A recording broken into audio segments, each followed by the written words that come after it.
दोस्तों, 16वीं शताब्दी में लिखी गई हनुमान चालीसा में कुछ ऐसा भी लिखा है जिसे पढ़कर आज का आधुनिक विज्ञान भी हैरान रह जाता है।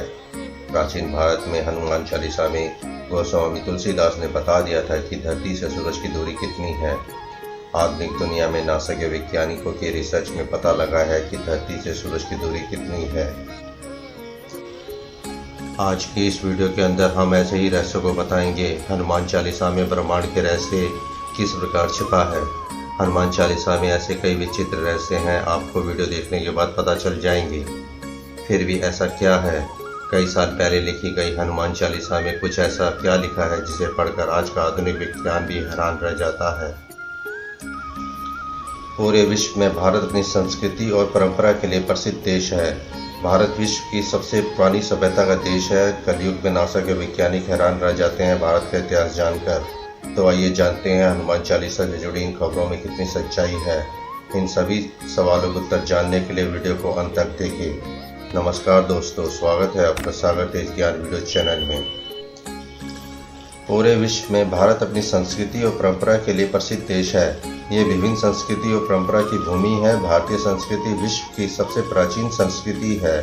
दुनिया भर में हनुमान चालीसा सबसे ज़्यादा बार पढ़े जाने वाली पुस्तिका है। जो कोई भी हनुमान चालीसा की भक्ति के साथ इसका जप करेगा, उस पर श्री राम भक्त हनुमान की कृपा होगी। 16वीं शताब्दी में गोस्वामी तुलसीदास ने हनुमान चालीसा को अवधी भाषा में लिखा था। गोस्वामी तुलसीदास एक महान कवि थे। दोस्तों, जब भी आपके मन में श्री राम भक्त हनुमान का ख्याल आता है तो आपके मन में गोस्वामी तुलसीदास द्वारा लिखी गई हनुमान चालीसा का ख्याल भी आता होगा। तो दोस्तों, आपको ये जानकर हैरानी होगी, गोस्वामी तुलसीदास द्वारा लिखी गई हनुमान चालीसा किसी आश्रम या दरबार में लिखी नहीं गई थी।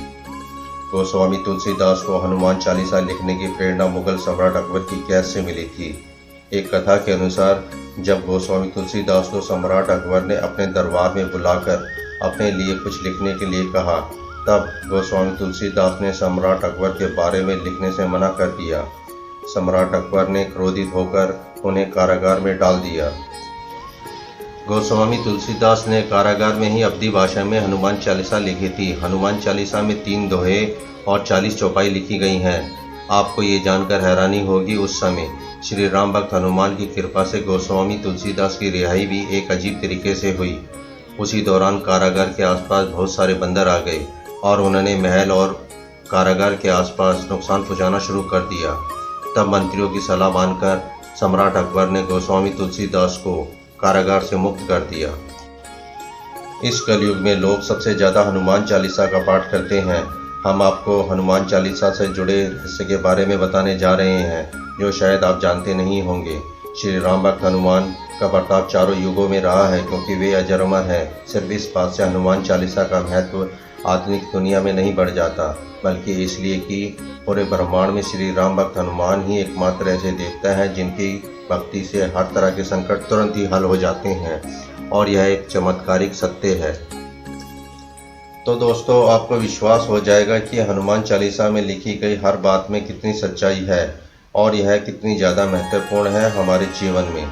नासा के वैज्ञानिकों को जिस पृथ्वी और सूरज की दूरी को खोजने के लिए इतना लंबा समय लगा, उससे हजारों वर्षों पहले ही युक्त सहस्त्र योजन पर भानु लील्यो ताहि मधुर फल जानू, इस दोहे के माध्यम से गोस्वामी तुलसीदास ने बता दिया था कि आपको आपके लक्ष्य को पूरा करने से कोई रोक नहीं सकता, भले ही आपका कितना भी बड़ा दुश्मन हो। और यह भी बता दिया था कि धरती और सूरज की दूरी कितनी है। ये दूरी 15 करोड़ 36 लाख किलोमीटर के आसपास है, और जिसे नासा के वैज्ञानिक आज अपनी नई खोज बताते हैं। वैज्ञानिकों के अनुसार सूर्य और पृथ्वी के बीच की दूरी 15 करोड़ किलोमीटर के आसपास है, लेकिन सैकड़ों साल पहले ही गोस्वामी तुलसीदास द्वारा लिखी गई हनुमान चालीसा में एक दोहे के माध्यम से यह बता दिया था कि सूर्य और पृथ्वी के बीच की दूरी लगभग 15 करोड़ किलोमीटर के आसपास है। दोस्तों, आप तो यही सोच रहे होंगे कि इतनी बार हनुमान चालीसा पढ़ डाली, लेकिन उसमें तो कहीं भी ऐसा नहीं लिखा हुआ है। तो जरा हनुमान चालीसा के श्लोक को फिर से देखें। जुग सहस्त्र योजन पर भानु लील्यो ताहि मधुर फल जानू। अर्थ यह है कि हनुमान जी ने एक युग सहस्त्र योजन की दूरी पर स्थित भानु यानी सूर्य को मीठा फल समझकर खा लिया था, जो होता है लगभग 15 करोड़ किलोमीटर। तो नासा के वैज्ञानिक भी सूर्य और पृथ्वी के बीच का अंतर 15 करोड़ किलोमीटर बताते हैं। तो दोस्तों, इस पंक्ति का मतलब यही है कि आपने 15 करोड़ किलोमीटर दूर स्थित सूर्य को मधुर फल समझकर खाने का प्रयास किया। साइंस एक ऐसा विषय है जो सवाल और जिज्ञासाओं पर आधारित है। इंसान के अंदर चीज़ों को लेकर पहले सवाल पैदा होता है और फिर वह उस सवाल का जवाब खोजने का प्रयास करता है। इंसान ने पक्षियों को हवा में उड़ते देखा तो सोचा कि इंसान क्यों नहीं उड़ सकता, और इस तरह जहाज का आविष्कार हो गया। इसी क्रम में कई सवालों के जवाब खोजे गए हैं। अधिकतर लोग ये समझते हैं कि अध्यात्म और विज्ञान का आपस में कोई संबंध नहीं, लेकिन सच ये है कि ये दोनों एक सिक्के के दो पहलू हैं। हिंदू धर्म की लगभग सभी आध्यात्मिक व धार्मिक मान्यताओं के पीछे वैज्ञानिक रहस्य छुपे हुए हैं। विज्ञान अपने शोध से आध्यात्मिक सच्चाइयों की खोज करता है। दोनों ही एक बात कहते हैं, बस कहने का तरीका अलग अलग है। जैसे द्रव्यमान का बढ़ना असंभव है बिना किसी ऊर्जा के, क्या कोई अपने शरीर को छोटा या बड़ा कर सकता है? आपने टीवी या फिल्मों में देखा होगा कि एक हीरो अपना आकार बहुत छोटा या बहुत बड़ा कर सकता है। धार्मिक मान्यताओं के अनुसार हनुमान जी के पास ऐसी चमत्कारिक शक्तियां हैं। श्री राम भक्त हनुमान अपने शरीर को छोटा या बड़ा कर सकते थे। हनुमान चालीसा के श्लोक नंबर 9 और 10 में लिखा हुआ है कि सूक्ष्म रूप धरि सियाही दिखावा, विकट रूप धरि लंक जरावा, भीम रूप धरि असुर संहारे, रामचंद्र के पांच सवारे। हनुमान जी के पास ऐसी चमत्कारिक शक्तियां हैं कि वे छोटा या बड़ा रूप धारण कर सकते थे। इस सवाल के जवाब में रामदास जी के मारुति श्लोक में साफ साफ कहा गया है कि वे मच्छर से छोटा और ब्रह्मांड जितना बड़ा रूप धारण कर सकते हैं। हिंदू पुराणों में अनंत शेषनाग के बारे में लिखा गया है। मान्यता के अनुसार शेषनाग के 1000 सिर हैं, इन्हें अनंत भी कहा गया है। इतना ही नहीं, इस अनंत शेषनाग का संबंध सीधा समय से है। जब शेषनाग सीधे चलते हैं तो ब्रह्मांड में समय आगे की ओर रहता है, और जब शेषनाग कुंडली आकार में आ जाते हैं तो प्रलय आती है। इसलिए पुराणों में भी कहा गया है कि शेषनाग ब्रह्मांड के निर्माण से पहले से ही जिंदा है और यह कभी मर नहीं सकते। इसी कारण इन्हें अनंत शेषनाग भी कहा जाता है। इस ब्रह्मांड में ईश्वर के बाद यदि कोई एक शक्ति मानी गई है तो वह हनुमान जी को माना गया है। महावीर, विक्रम, बजरंगी के समक्ष किसी भी प्रकार की मायावी शक्ति ठहर नहीं सकती है। हनुमान चालीसा में भी शेषनाग का वर्णन मिलता है।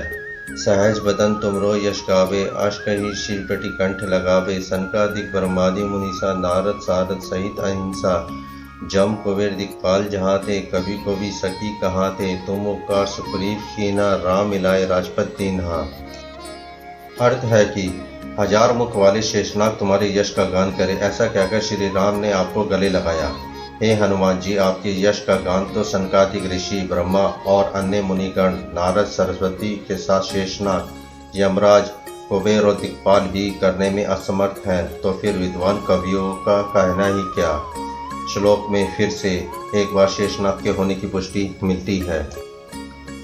तो दोस्तों, इस अध्यात्म के कारण सदियों से विश्व में भारत का विशेष स्थान रहा है। इस सृष्टि के अद्भुत रहस्यों में ईश्वरीय शक्ति ही दिखाई देती है। तो दोस्तों, आपको क्या लगता है, हनुमान चालीसा में जो वर्णन मिलता है वह सच है? इस बात को वैज्ञानिक भी स्वीकार करते हैं। अपनी राय कमेंट बॉक्स में दें। आज के लिए बस इतना ही। वीडियो अच्छा लगा हो तो इसे सब्सक्राइब और अपने दोस्तों में शेयर करें। जय श्री राम, जय जय हनुमान।